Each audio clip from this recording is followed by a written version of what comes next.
jadi ibunya si pasien. Nggak apa-apa ya ibunya kelahiran ya, ibunya lagi di masa nifas. Iya. Ya. Dia nggak mungkin bisa ada komunikasi ya. Jadi kita langsung melakukan pakai APD.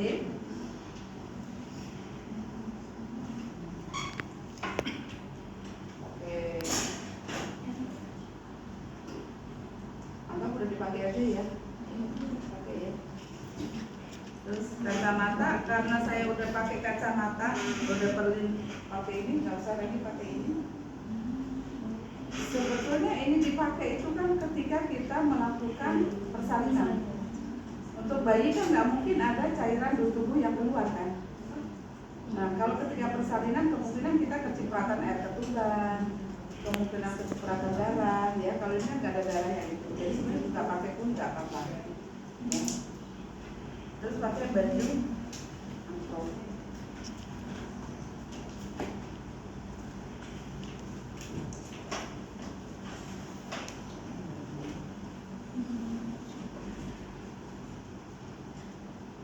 Ya, kita lakukan cuci tangan. Udah paham ya? 6 langkah, saya mau praktekkan 6 langkah. Bagaimana caranya? Kalau saya di sini ketutupan ya. Kalau di sini ketutupan kalian ya, kalau tubuh saya. Saya jadi bingung. Begini? Kelihatan nggak? Terlihat. Ini kan bayi baru lahir, otomatis harus pakai tutup. Tutup kepalanya mana? Udah pakai ini. Ya karena khawatir terjadi hipotermia. Daripada situ mendingan di sini. Nah, duduk pakai posisi.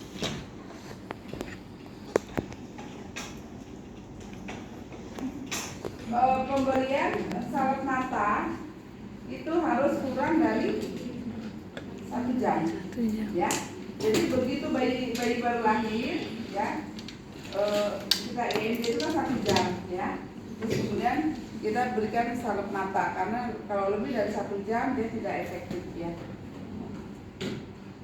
Kumannya dari mana sih? Yang dia dapatkan ini mata?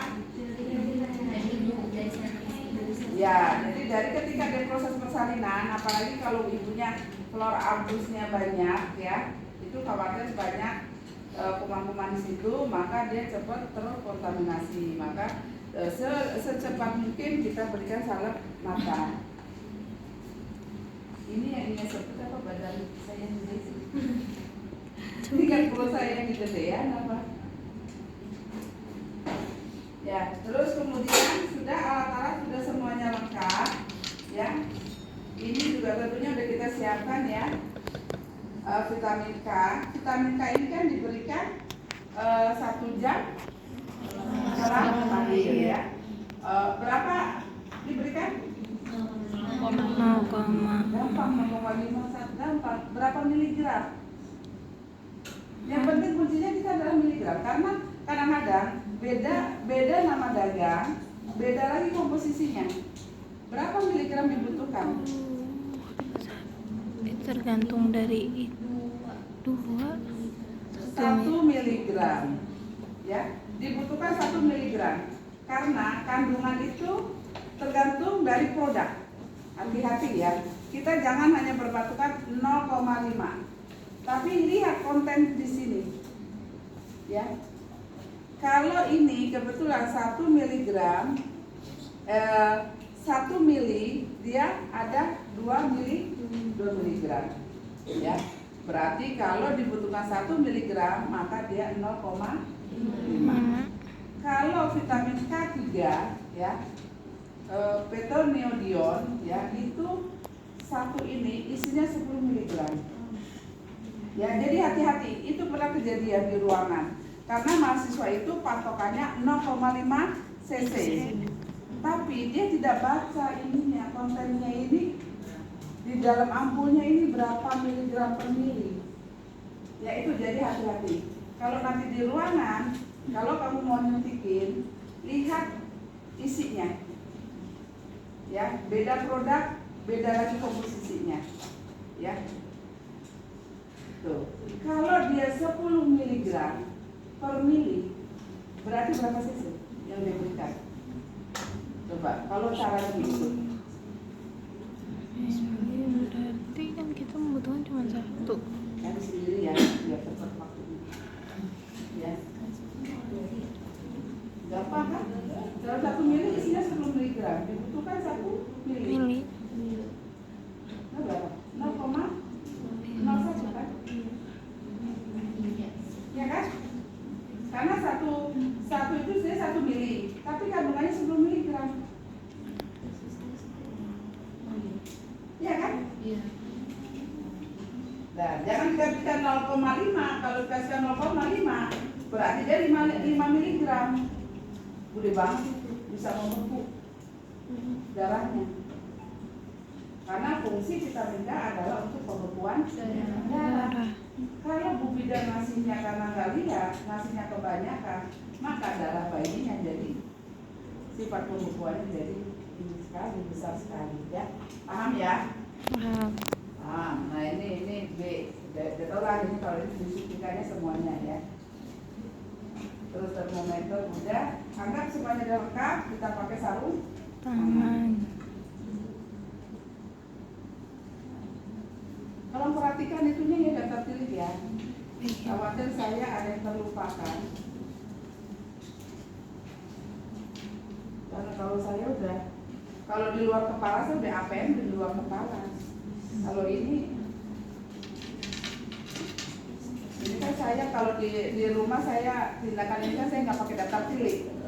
Yang penting bayi lahir, saya kasih vitamin K di atas mata. Selesai saya selesai nolong ibunya 1 jam, selesai ibu rapi, baru saya identifikasi pasiennya. Ini salah ya, ini jadi ini dipakai 1. Ini tutup dulu ya. Sarung tangan jangan ditutup, dibuka terus-terusan. Pakai dulu 1, baru ditutup, baru dipakai lagi. Ini sebenarnya sifatnya nggak harus steril kan? Ya, harus bersih aja. Ya. Terus kemudian kita lakukan pemberian tetes mata. Kita dekatkan ini. Assalamualaikum, udahlah ya, bayinya nggak bisa jawab juga ya. Assalamualaikum dek, itu nggak apa-apa sih. Aduh, cakep sekali ini ya si Ade ya, dek. Ditetesin mata dulu ya dek. Dia kan ngerti bahasa tubuh. Paling kalau kita megangnya kekencengan dia nangis. Ini gimana sih nggak bisa ini? Bantu dong. Apa-apa kita buka beneran ya. Terus selesai salep mata, kalau dia bayi itu kan kadang-kadang ada yang cairan mata, kotoran mata yang berlebihan, itu disebut apa? Disebut apa? Apa? Kalau ibunya GO, ya, ibunya gonorrhea. Terus otomatis bayi kena dampak kan? Nah, bayi streknya banyak banget tuh. Matanya keluar kotornya banyak banget. Disebut apa tuh? Dokter kita pasti udah masuk lah, kita tahu. Ya, cari. Nanti kalau saya sebutin nanti kalian nggak nyari. Ya, cari. Disebut apa itu? Diagnosanya. Kalau bayi ibunya akibat GO, bayinya udah keluar tuh kotoran banyak. Ya, nah itu kan kita nanti dalam pemeriksaan fisik kita juga melihat itu kan. Nah terus dibersihkan pakai kapas kering, mana kapas keringnya nggak ada, berarti kita kekurangan siapin alat. Kapas kering, untuk kapasnya tentu adalah kapas yang sudah diproses DTT ya. Yang kita untuk membersihkan mata pakai kapas, ya. Dari mana membersihkan matanya? Dari yang terjadi. Ya, dari dalam ke luar. Dua-duanya dibersihkan, ya. Sudah dibersihkan, baru kita kasih salep. Ya. Nah ini udah dibuka. Cara membukanya mata gimana? Nih. Kemarin dokter Fida ngasih tahu juga nggak? Enggak. Ya, jadi dari ujung ya, ininya dibuka ya di sini ya. Jadi dengan ibu jari boleh ya. Jangan dua-duanya begini, sakit mata bayi dua-duanya dipletek. Ya, jadi dengan pegang bagian ya. Terus kemudian diteteskan dari ujung ke Ujung. ya. Itu membersihkan dari sini. Kalau ini meneteskan, itu teteskan aja gini. Set ya. Salep ya. Ini salep ya. Sama. Nah, dia.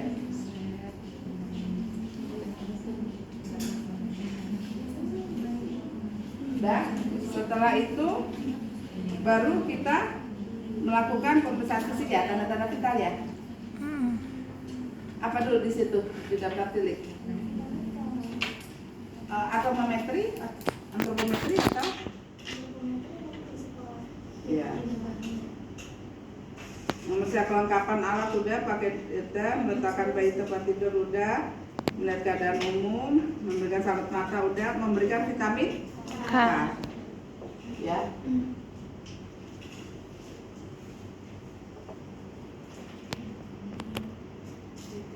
Ini jarumnya benar nggak sih?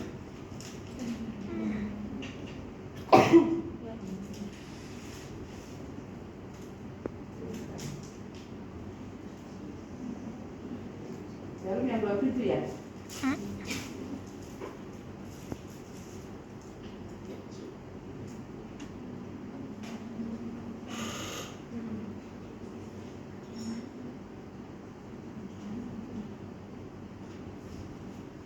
Ini kebetulan 2 mg per mili berarti 0,5. Ini harusnya ada yang kosong ya, buat sepuit.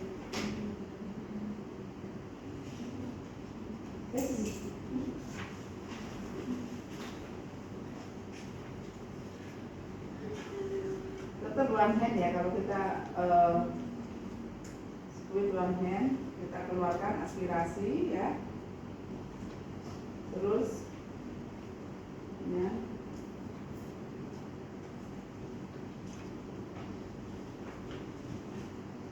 Di bagian mana? Kanan kiri. Sepertiga paha anterolateral sebelah luar. Ya udah jadi kan tadi. Sepertiga paha anterolateral bagian luar sebelah kiri. Susah saya begini. Saya kesini dulu ya. Timbangannya ntar dulu ya.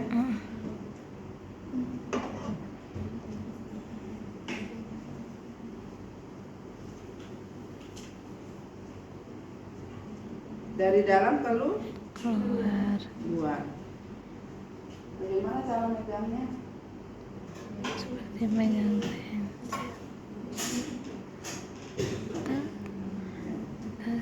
Jadi pegang paha seperti ini, dia nggak bakalan bergerak, ya.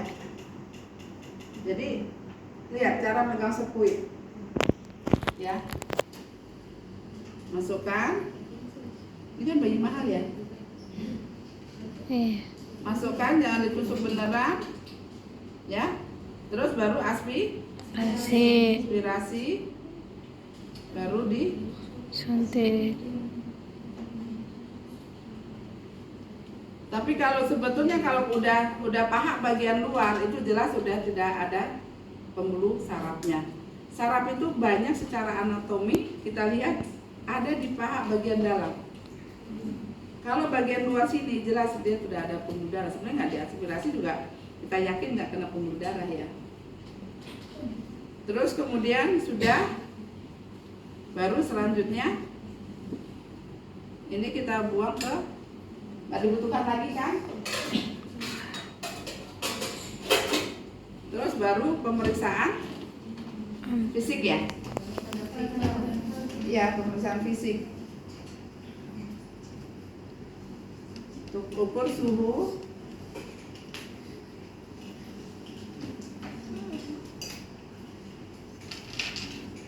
Sebenarnya termometer ini ini ada banyak ya kalau anak-anak ya. Ada rektal, ada aksila, ada oral. Ya. Bentuknya sudah tahu kan? Sudah. Masing-masing anus, masing-masing termometer berbeda fungsinya. Ya, anus kalau anus nanti atresia anus. Ya. Terus kemudian kita, ya, Dek, diukur suhunya ya Dek ya. Ya walaupun dia bayi tetap ya acak ngomong ya. Terus kemudian sambil diukur suhu ya, kita perhatikan pernapasan dia kan, ya. Apa dia kusmol atau apa atau apnu atau dispnu, ya. Terus kemudian sudah suhunya normal, dibersihkan. Jangan lupa teknik waktu KDPK dipakai dengan kapas DTT ya. Apa dasar napas? Ya, dibersihkan baru masukkan lagi.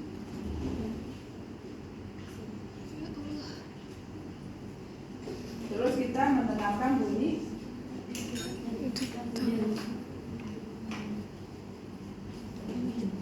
Di mana kita mendengarkannya? Di area Amerika ICS 445 tepat di bawah nipple. Ya. Kita tahu dia adalah bagian dada kiri ya, karena jantung adanya di situ. Di sebelah mana?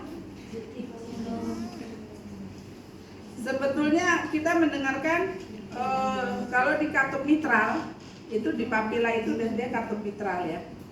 Kalau kita di dada sebelah sini ya, kita dengarkan denyut jantungnya. Ya, perhatikan iramanya, jumlahnya ya, detakannya gimana. Kan kadang-kadang kita suka pernah dengar, kan kita nggak tahu nih, bayi kan kadang-kadang ada juga yang bawaan dari lahir ya, kelainan jantung bawaan dari lahir, mungkin apa katupnya yang nggak sempurna atau mungkin sudah ada bocoran katup ya. Nah itu iramanya kadang tidak teratur. Kalau jantung yang iramanya teratur bagaimana bunyinya? Lups, dup ya, jadi seperti itu ya. Kita dengarkan. Oh, normalnya berapa? Nih. Ya. Normal ya, Dek. Bunyi itu normal ya Dek ya. Ya, jawabnya begitu deh ya, nangis gitu ya. Nah, terus setelah itu kita perhatikan pernapasannya ya. Jadi kita membuka baju bedongnya ini sesuai kebutuhan, jangan ditelanjangin. Nah, untuk menghindari terjadinya hipotermia. Ya, pernapasannya berapa normalnya? 40. Ya. Anggap ini pernapasannya normal ya, 60 ya. Terus kemudian setelah itu baru kita pemeriksaan antropometri. Ya, berat badannya ya. Tadi udah, kita harus tahu ini nih. Kalau kita nimbang bayi pakai bedong, berarti kita harus tahu bedongnya ini berapa beratnya. Ditimbang terlebih dahulu ya. Terus kemudian baru dikurangi. Ya. Terus sudah timbangannya sekian, berat panjangnya mana sih? Ini ya, bawah sini ya. Saya suka nggak punya juga saya. Terus otomatisnya mana? Ini dia.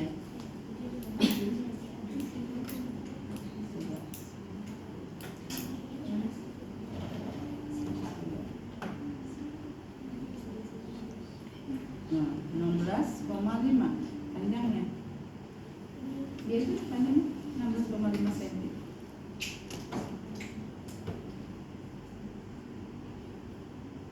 Semakin besar semakin banyak kan? Iya. Ya. Udah timbang berat badan, panjang. Kemarin saya ada dikasih laporan sama yang di Puskesmas Kemayoran, kekurangannya mahasiswa apa ya ketika timbang badan seperti ini nih, kurang nanti saya tanya lagi kakaknya yang habis field trip kemarin ada masukannya, Bu, mahasiswa harus betul-betul dilatih di lab itu benar-benar menimbang bayi yang sesungguhnya Ya kan kalau ini karena pantung kan, jadi nggak bisa ini. Jadi disuruh dilatih. Mungkin kalau ada bayi yang nggak tahu, mungkin anaknya bu siapa kan, dosen juga membawa anak tuh bayi gitu misalkan, atau kalian punya anak tetangga, mungkin bisa pas lagi di lab dibawa aja, kita biar tahu benar-benar bagaimana sih cara menimbang ya. Sudah ya, sudah kita timbang. Terus kemudian kita lingkar kepala. Lingkar kepala dari mana kita ukur? Di alis ya.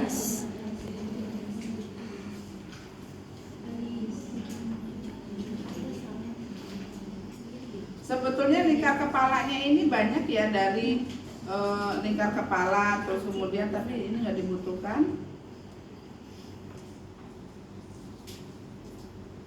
30,5. Sebetulnya kalau kita lihat di teori dia banyak yang diukur ya, tapi ini yang di sini dibutuhkan hanya lingkar kepala ya, lingkar kepala. Sebetulnya Brahma, occipito ya, itu ada kan di buku itu ya, kajian sendiri aja. Terus occipito, mana lagi? Dari temporal ya ke brahmatika ya. Nah itu banyak sekali sebetulnya ukuran lingkar kepala bayi ini, banyak sekali yang diukur ya. Tapi di sini dimintanya hanya lingkar kepala. Terus kemudian lingkar dada.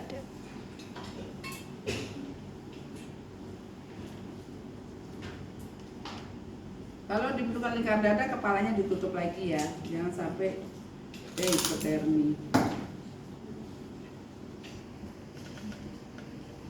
Dek, diukur sebentar ya nak ya. Pinter, bayinya nggak nangis. Bentar ya, pinter ya.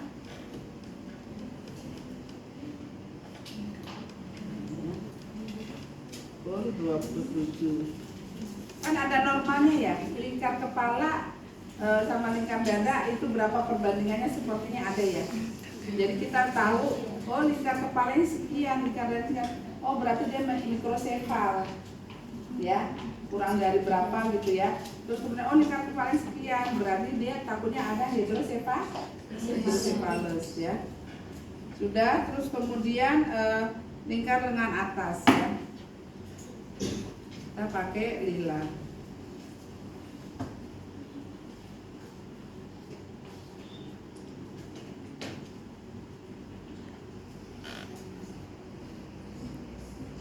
Bagaimana cara mengukurnya? Sepertiga dari lengan atas. Ya, terus kemudian dibagi 2.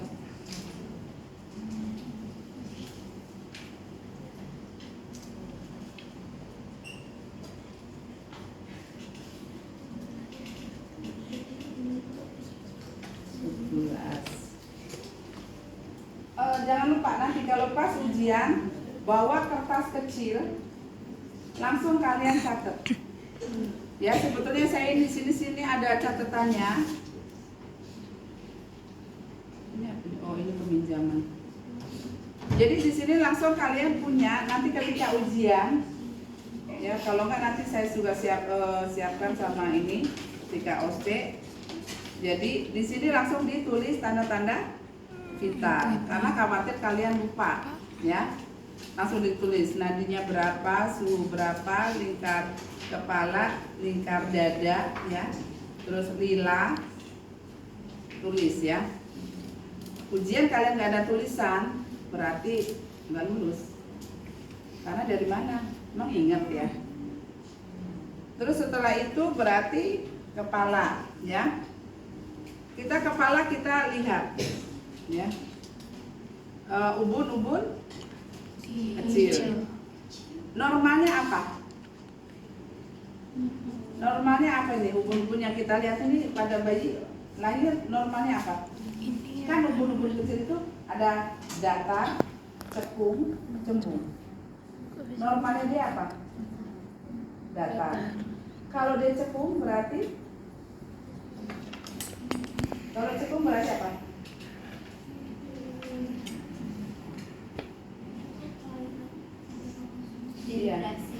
dehidrasi. Kalau cembung berarti apa? Kalau cembung berarti apa? Ada perdarahan, ya. Ya, ada perdarahan. Makanya kenapa Vika itu sesegera mungkin harus disuntikan karena untuk mencegah terjadinya perdarahan. Bisa aja dia perdarahan, bisa juga dia karena defisiensi, ya, defisiensi itu zat besi bisa juga kan. Kalau zat besi itu kan kaitannya sama Hb, ya kan? Kalau Hb-nya kurang, otomatis trombosit juga akan kurang. Trombosit kurang berarti pembekuan darahnya juga kurang. Makanya dia nggak ada yang membekukan darah, maka dia terjadi perdarahan, ya. Gitu. Bisa ada akibat defisiensi, juga bisa akibat adanya trauma, ya, trauma waktu di jalan lahir, ya. Mungkin sama Bu Bidan belum waktunya masuk, udah disuruh ngeden-ngeden, atau mungkin pinggulnya sempit, ya, pinggulnya sempit, ngepres sama Bu Bidan udah suruh ngeden-ngeden, ya. Pada akhirnya sempit juga itu bayinya, nggak bisa juga lahir, ya. Nah, akhirnya keburu terjadi perdarahan di situ, akhirnya di SC. Nah, bisa terjadi perdarahan di intrakranial, ya. Oke. Terus kemudian kita lihat ubun-ubunnya normal, ya, datar, ya. Terus suturannya kita lihat, ya, tidak ada tumpang tindih, ya. Kalau ada tumpang tindih berarti ada molase, ya. Berarti awalnya CPD dipaksa terus sama Bu Bidan. Ini udah tahu ya, makrosefal, hidrosefal, ya. Terus kemudian kita lihat di kepala. Kepala ada apa lagi? Kaput subsardenium atau hematum, ya. Sefal hematum. Apa bedanya antara kaput sama sefal? Maaf ya, saya belakangin bisa kan?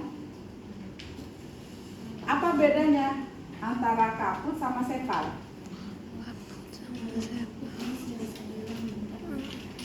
Saat ini kan dia hilang apa enggak belum tahu, sama-sama ada kondenya nih. Si kepala bayi sama-sama ada konde, ya. Misalkan nih bayi, ayo Bu, ngeden Bu. Jam berapa nih? Kalian udah kuliah lagi kan ya? Iya. Nah, jadi kalau sefal hematum berarti dia gerenjul kan, karena dia darah, ya. Dia sama-sama nih ada kondenya, itu kita pegang lembut, ya, lembut gelunjur. Tahulah darah kalau di itu. Nah, begitulah ini rabanya. Tapi kalau sefal, ya, kalau kaput itu dia agak keras, ya. Tapi dia nanti dalam beberapa, sekarang dia timbul kaput, besok aja dia udah hilang. Yang penting jangan digendong-gendong nih bayinya, ya. Jadi perawatan kaput itu sebetulnya kaput cepat terabsorpsi, ya, cepat hilang kalau bayinya nggak digendong-gendong. Jadi biarin aja ini aja, biar aja tidur dia. Kecuali memang dia harus disusuin, ya. Gitu. Jadi nanti kaputnya cepat hilang, ya. Jadi tahu beda ya antara kaput sama sefal. Nanti kalau ketemu kasus di lapangan, kalau yang dipegang gerenjul berarti sefal, ya. Terus kemudian setelah itu periksa jumlah, posisi, dan letak mata. Selesai kepala, kita lihat simetris matanya. Kalian tahu Palena sindrom, Down syndrome itu dari mata sudah kelihatan. Dari bayi baru lahir sudah kelihatan. Dia pulang sabit, ya. Itu sangat kelihatan di bayinya. Kita perhatikan matanya, ya, simetris atau tidak, ya. Terus kemudian ya tadi blenore tadi, ya, kelebihan atau cairan mata yang terlalu banyak, ya. Terus kemudian saya keceplosan sendiri kan, awalnya saya pengen kalian nyari sendiri, jangan disuapin. Terus kita lihat apakah matanya ada strabismus atau tidak. Jadi titik apanya itu matanya itu apa ya? Jadi dia pandangannya itu ya yang satu mungkin hitamnya ke sana, yang satu hitamnya ke sana mungkin ya. Tidak ada koordinasi matanya hitam itu apa sih disebut iris ya? Iris. Pupil. Sebenarnya kalau pupil kan dalam sana kan, misalnya baru kelihatan pupilnya. Ya, yang hitam-hitam itulah. Itu tidak ada koordinasi antara yang kanan sama kiri. Ya. Terus kemudian periksa adanya glukoma atau katarak. Kalau ini bening otomatis bersih. Kalau katarak berarti dia agak belum lagi yang disebut bitot. Itu juga kelainan mata pada bayi ya. Bitot itu di putih-putihnya itu di hitam-hitamnya itu ada putih. Ya, itu bisa juga kongenital. Ya, katarak juga bisa kongenital.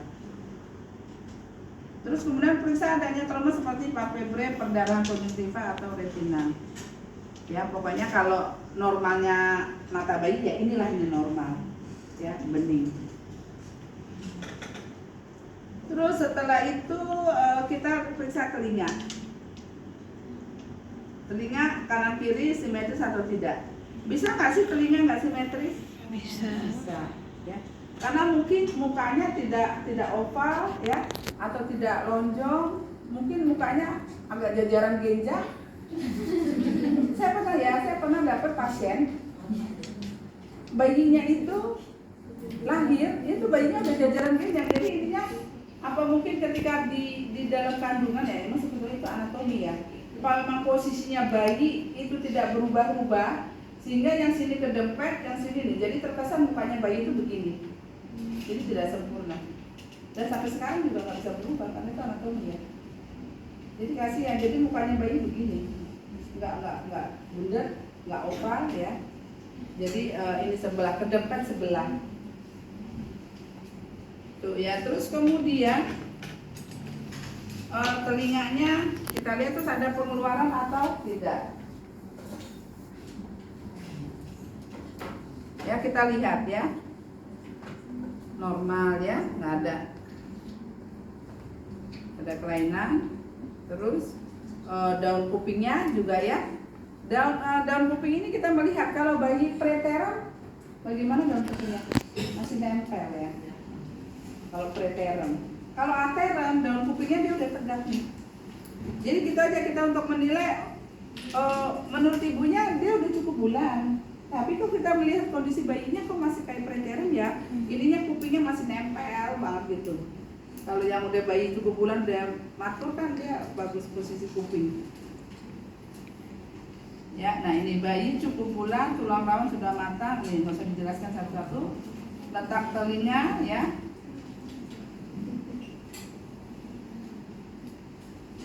Terus kemudian hidung ya. Hidung kita lihat ya. Kalau mau nyenter, jangan bayinya dilihat ini, ya, ditutupin, kita senter lubang hidungnya, ya, ada cairan atau tidak. Terus bentuk lebar hidung, ya. Terus kemudian nanti dibaca sendiri di sini ya, poin-poinnya ya. Terus pernapasan bayinya, terus sekret tadi, ada pernapasan cuping hidung. Nah, pernapasan cuping hidung itu bagaimana sih? Ya, kemarin dokter udah menjelasin kan? Dokter kita? Sudah ya, apa pernapasan cuping hidung yang bagaimana? Gimana? Kalau bayi pernapasan cuping hidung, berarti dia tandanya pernapasannya nggak normal kan? Ya nggak? Berarti mungkin dia ada sesak napas ya? Atau mungkin dia ada gangguan sistem pernapasannya ya gitu. Normalnya kan kita pada saat inspirasi ekspirasi tidak tampak, ya nggak?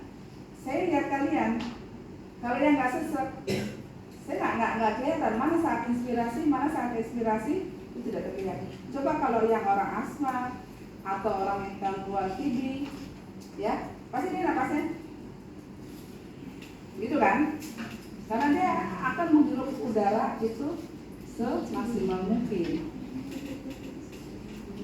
Dan terus kemudian mulut ya, mulut kita lihat center ya, kita melihat apa ya, jadi lihat dulu bentuk mulutnya, ada labioskisis enggak, terus ada palatoskisis enggak. Palatoskisis artinya palatumnya enggak ada, bibirnya ada, palatumnya enggak ada, bisa juga ya. Terus bisa dua-duanya, labio palatosskisis, jadi dia bibirnya sumbing, palatonya sumbing ya, terus kesananya itu juga ini labio palatosskisis, jadi semuanya tuh ya. Nah, ada pengalaman bayi itu udah umur sekian jam baru ketahuan ternyata dia palatosskisis ya, dan itu kejadian di karyawan, anaknya karyawan ya.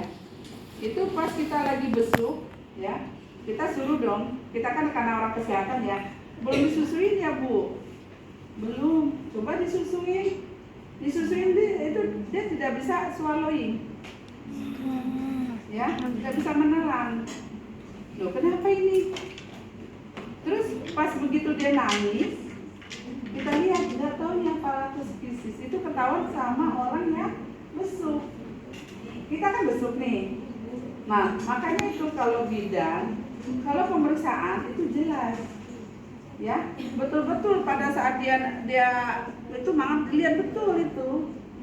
Nah itu baru ketahuan, ternyata baru kita lapor, itu ternyata dia palatosskisis. Ah maksud sih Bu, coba lihat nggak ada palatumnya ya. Nah itu ketahuan, sebenarnya enak lah ya, maksud iya sama yang besuk ketahuannya, berarti pemeriksaan fisik gimana gitu kan. Nah akhirnya baru deh tuh dilaporin ya, akhirnya data hidup saya bau. Nah terus akhirnya umur sekian baru dia dilakukan operasi ya. Tuh. Terus jadi kita harus betul-betul lihat ya. Terus kemudian ada bercak putih atau tidak ya. Terus ada lagi nih, harusnya di sini ada juga lagi nih tomti ya. Harusnya di sini harus ada nih, ada tomti atau tidak. Saya bisa saya bawa pensil nggak sih tadi ya?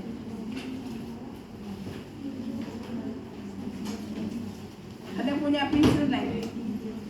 Biar saya sekalian lihat, ini kan daftar pilih. Bisa kita pas saat kalau kamu jemputkan aja. Tomti ya. Tomti. Nah, itu juga dari bayi lahir sudah bisa kita lihat. Karena begitu dia lidahnya lidahnya dia pendek. Karena dia nggak bisa menjulurkan lidah karena dia ada tahanan di mana sih tomti? Tomti itu di mana? Di bawah lidah, ya. Kalau kita lidahnya yang sempurna nggak ada tomti, kita suruh melet bisa ya, nah gitu kan. Nah ketika dia bayi bisa juga kita lihat, kita begini kan, tarik dagunya gini, kan kelihatan tuh bayi, ya. Nah terus kemudian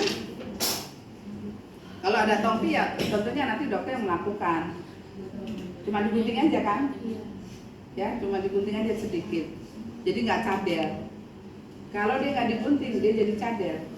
Kalau ada temanmu di sini yang cadel, lihat tomtinya, ya. Dia nggak bisa nyebut R kan? R gimana sih kalau orang cadel? Itulah, ya. Terus kemudian leher, ya. Leher kita lihat, ya. Ada kelainan tidak, ya. Mungkin kalau dia udah ada penyakit jantung bawaan, mungkin jugularisnya juga teraba, ya, vena jugularisnya. Sini biasanya pendek harus diperiksa bayi. Ya, ini simetris leher tadi yang saya bilang. Kalau mukanya jajaran genjang karena ketekan sebelah, otomatis lehernya juga dia akan panjang sebelah. Ya, jadi tidak bisa di tengah-tengah mukanya dia, ya. Tuh. Terus kemudian periksa adanya trauma leher yang menyebabkan kerusakan pada plexus brachialis. Nih, ininya dia tonic neck-nya nggak berhasil. Ya, ketika kita angkat dia teplek. Kenapa?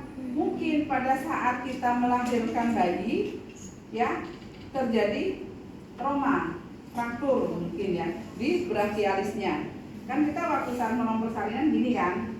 Nah mungkin itu agak susah atau bayi belum melakukan putaran paksi luar, ya sudah sama Bu Bidan sudah ditarik nih, ya ditarik.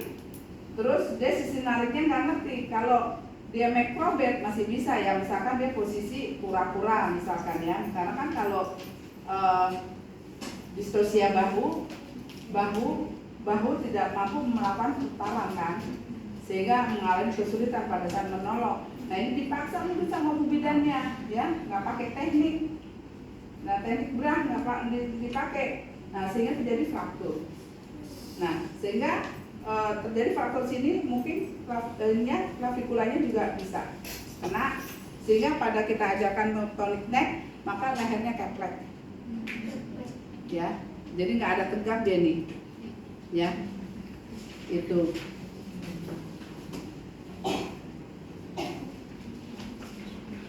Terus kemudian,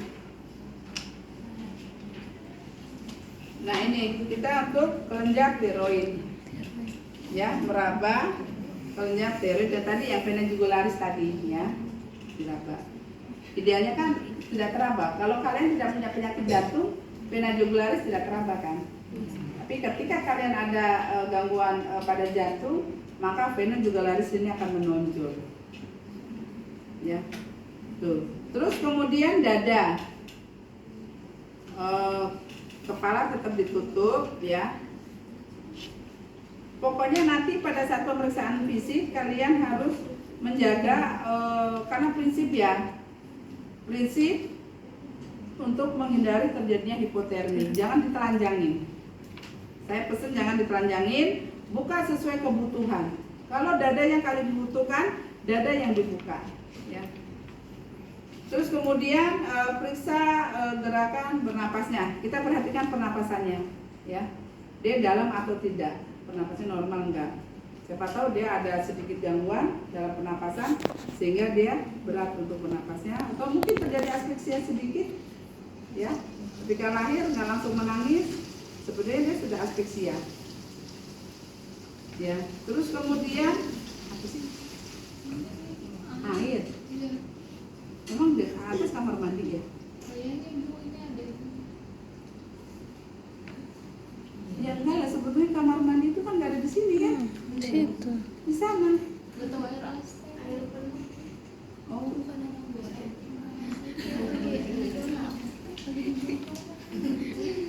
nah ini puting susu ya. Puting susu ya, periksa kesimetrisan, mengalami pneumotoraks.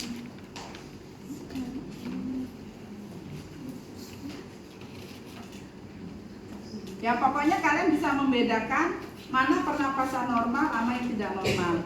Terus puting susunya, kadang ada yang puting susunya dia masih bayi udah nonjol. Terus kadang juga ada yang mengeluarkan ASI ya, karena kan memang dia masih ada hormon estrogen, progesteron. Terus kalau perempuan terkadang dia kayak menstruasi, mengeluarkan darah ya, karena hormonnya tadi ya. Terus kemudian tangannya. Sebenarnya di dada tadi kan kita menggunakan pernapasan tadi ya.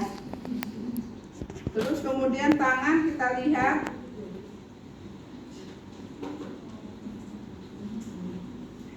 Apa tangannya simetris atau tidak, ya? Simetris atau tidak. Terus kemudian kalau kita bisa gerakan begini artinya tangannya normal, tidak ada yang fraktur. Terus jumlah jari lengkap apa enggak? Terus lebih apa enggak? Kalau lebih disebut apa? Jari-jarinya lebih nih. Apa disebut? Kalau beri kan sebetulnya tinggal meratakan ya.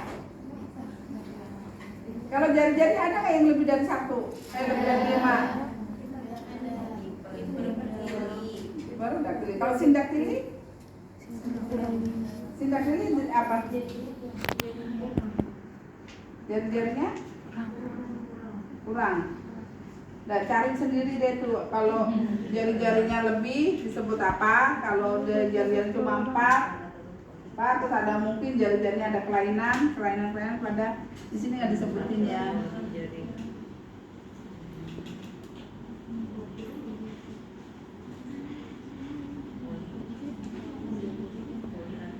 Ya, polidaktili, sindaktili, telapak tangan harus dapat terbuka. Nih, telapak tangan dapat terbuka, menggenggam disebut apa sih? Refleks apa sih? Refleks. Ya, jadi refleks menggenggam, ya. Refleks menggenggam.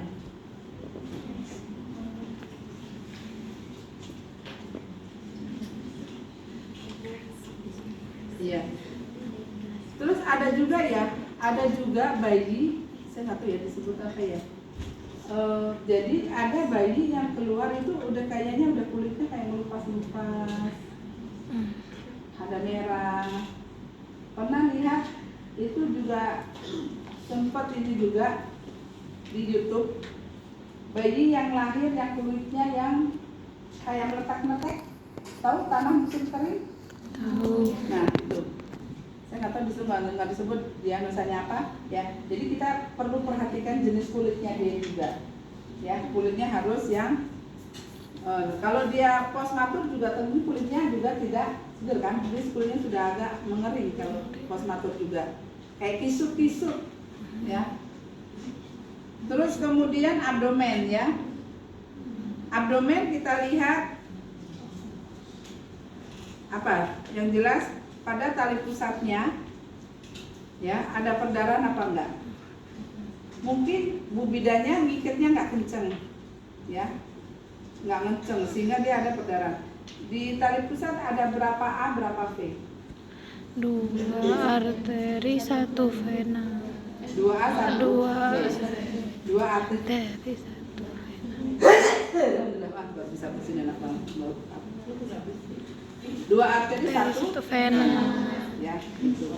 Terus dilihat ada perdarahan apa enggak tali pusat ya, karena mungkin bu bidanya ngikatnya nggak kenceng ya sehingga ngerebut darah ya, akibat itu bayinya nggak taunya anemia, perdarahan dari situ ya. Terus kemudian nggak taunya dia terjadi apa, pusatnya hernia umbilical, bisa juga tuh pusatnya bodong itu ya tuh. Terus kemudian kita dengarkan bisingnya, bising ususnya pada abdomen. Bising ususnya berapa sih normalnya peristaltik pada bayi? Ya, bunyi peristaltik, kita tanya peristaltiknya bagus dari mana? Apa yang kalian dengarkan? Bunyi suara apa sih? Apa yang didengarkan pada saat peristaltik? Apa sih bunyi? Gitu kan? Coba nanti dengerin deh itunya bising usus temenmu ya. Kalau dia nggak ada bising usus berarti dia terjadi obstipasi mungkin. Kalau bayi mungkin ada disprung ya. Bayi kok nggak ada peristaltiknya tidak terdengar gitu ya. Adem aja tuh perutnya, adem aja tuh tidak terdengar bunyi peristaltiknya ya. Konsulkan ke dokter bedah, takutnya terjadi disprung ya atau gangguan yang lainnya. Terus kemudian kita ketuk. Jadi ketuk, perkusi ya. Tetap ya, teknik kita pemeriksaan itu adalah ada inspeksi, palpasi, konsultasi, perkusi ya. Nah, terus kemudian di perkusi, diketuk. Yang diketuk jangan perutnya bayi langsung tok-tok, sakit dia. Jadi tangan kita yang diketuk. Kalau dia kembung, apa yang terdengar? Kayak Ya, jadi kayak nangka. Nangka apa semangka ya? Kalau diketuk semangka ya. Jadi gitu. Jadi diketuk dia muter searah jarum jam.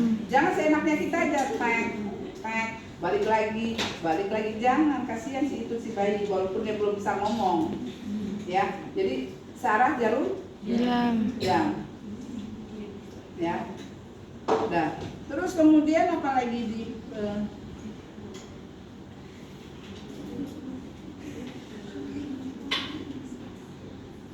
nah, jadi kita inspeksi dilihat abdomennya ya. Terus sudah di perut udah genitalia.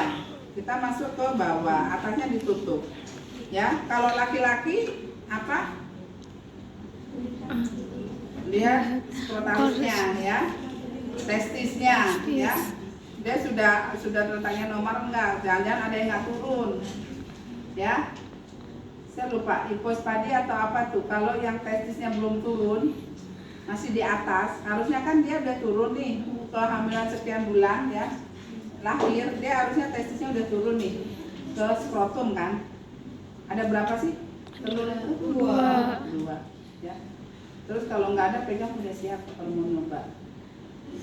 Pegang punya adiknya, barangkali kalau punya adik yang ini ya, mana sih telurnya mana gitu ya.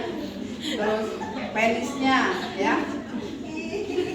Terus penisnya dia ada sumbatan apa enggak ya penisnya. Terus kalau dia misalkan yang satu nggak berhasil turun, itu saya lupa ya disebut apa ya, apa under apa saya lupa itu dia misalnya. Jadi dia nggak mampu turun sehingga dilakukan operasi itu nanti biasanya ya. Terus kadang-kadang ada lubang kencingnya nggak di tengah-tengah, ya. Jadi kencingnya tapi bisa begini karena dia nggak di tengah-tengah lubangnya, sehingga itu nanti direposisi ya, dikonsul ke dokter bedah anak.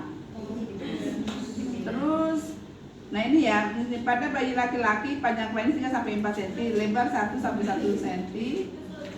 Nah, periksa lubangnya tadi. Propersium tidak boleh ditarik karena akan menyebabkan femosis. Yang nggak boleh ditarik itu begini loh, dipecek, tahu nggak dipecek? Pulup. Nah itu tuh nggak boleh gitu karena nanti akan terjadi sumbatan.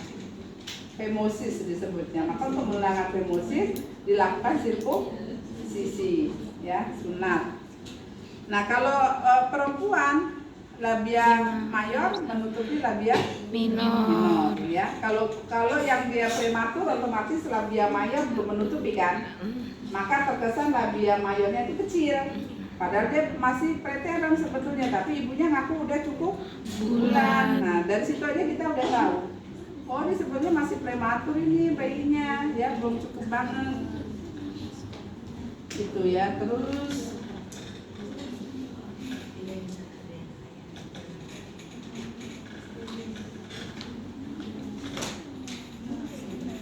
lubang uretra udah. Terus kemudian anus ya.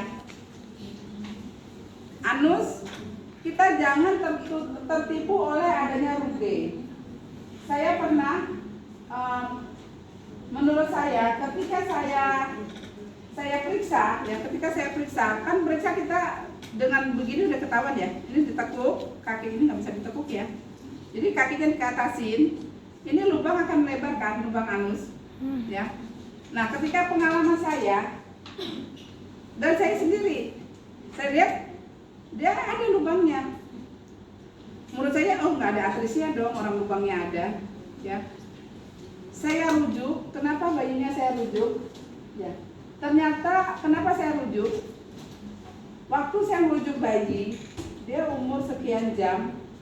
Alasan saya merujuknya refleks hisapnya kurang.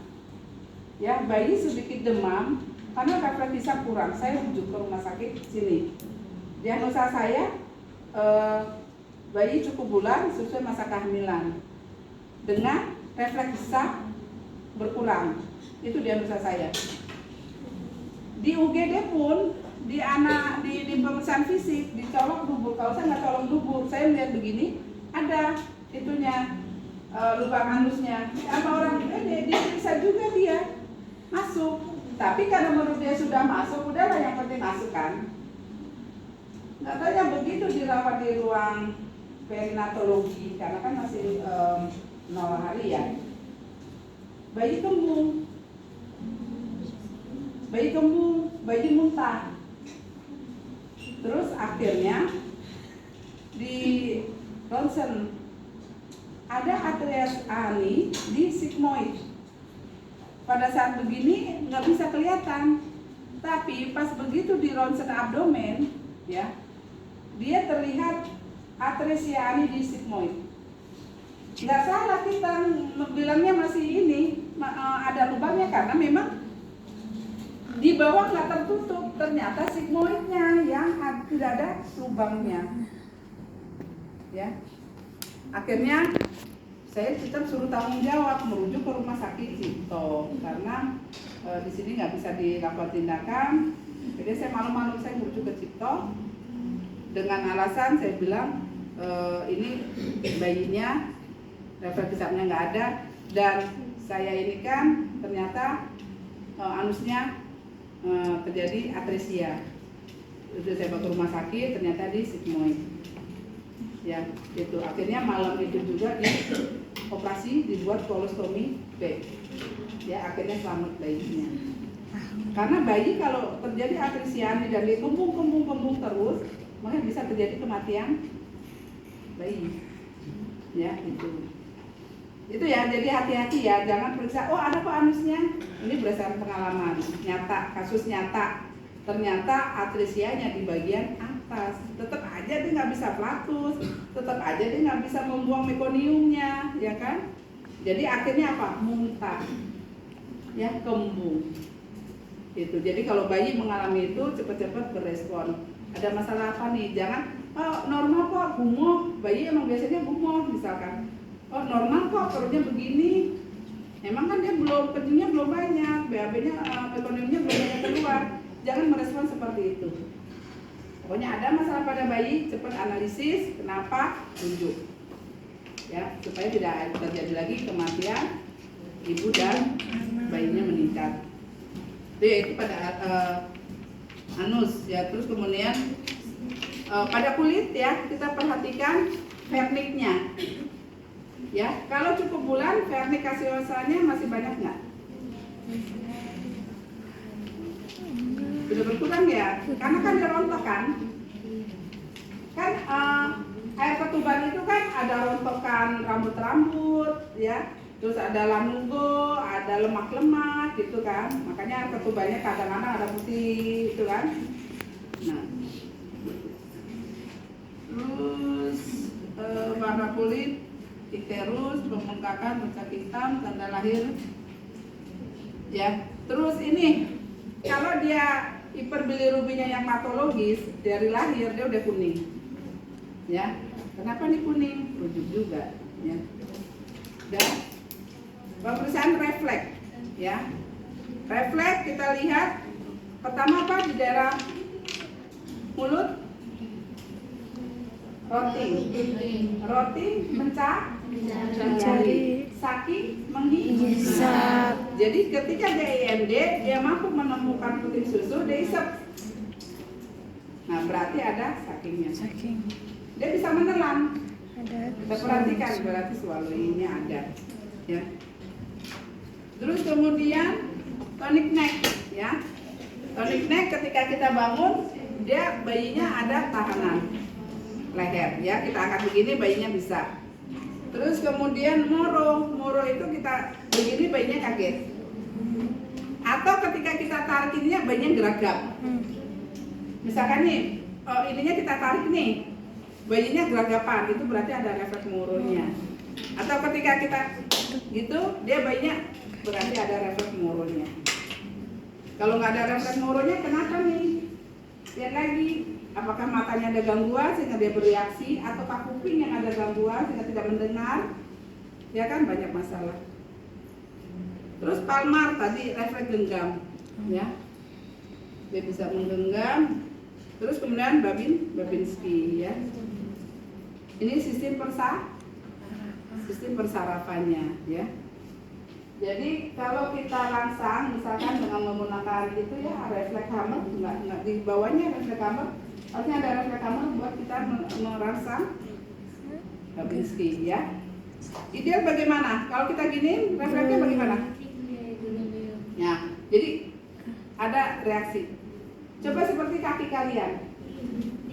Kalau kita klik begini, otomatis dia nggak ekstensi kan, kaki ini begini kan. Nah berarti sisi persarapannya masih bagus. Tapi kalau di gini nggak ada, berarti saraf-sarafnya sudah ada yang terganggu. Maka itu nanti tidak boleh diberikan terapi MG-SO4 kalau pada ibu hamil tidak ada refleks Babinski. Ya.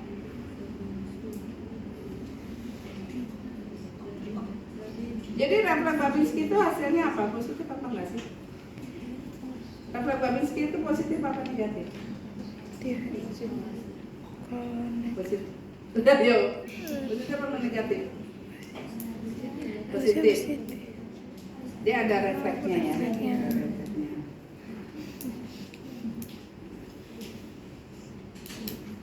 Terus sudah, kemudian pemberian imunisasi hepatitis 0. Hepatitis 0 dia diberikan di mana? Sepertiga paha anterolateral sebelah kanan bagian luar. Ya. Saya buka beneran. Ya kalian tahu. Ini masih begini ya. Kalau ini nggak ditutup, kita tidak bisa menyuntikkan karena ada tahanan udara. Jadi kalau nyuntik, kita buka begini, ini ditutup dulu.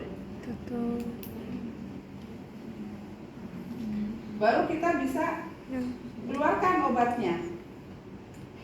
Oke? Kalau ini yang nggak rapat, nggak bisa karena berarti ada udara di sini. Mau setengah mati kita ngeden juga nggak keluar. Ya. Nih, kalau kita posisi tadi begini nih, posisinya begini. Ini ada udara kan berarti? Kita tekan ini, nggak bisa dia. Keras. Kalau kita masukkan ke sini dia keras. Karena udara, tapi kita harus rapatkan dulu. Rapatkan dulu, baru dipencet. Kalau ini kan tadi udah saya masukin. Ya. Nah, itu aku bengkok. Baru disuntik, suntikan di sebelah kanan.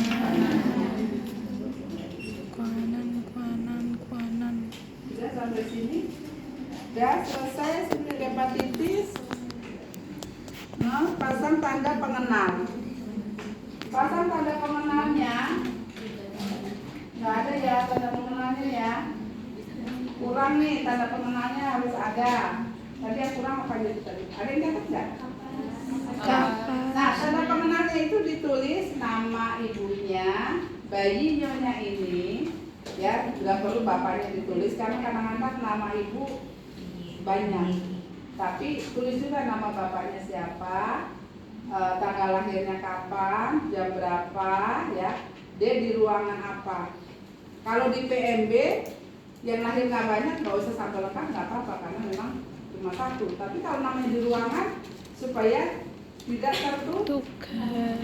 Karena ada kan memang terjadi nyata kan? Ada. Bayi tertukar. Ya pada akhirnya anak itu sudah nyaman.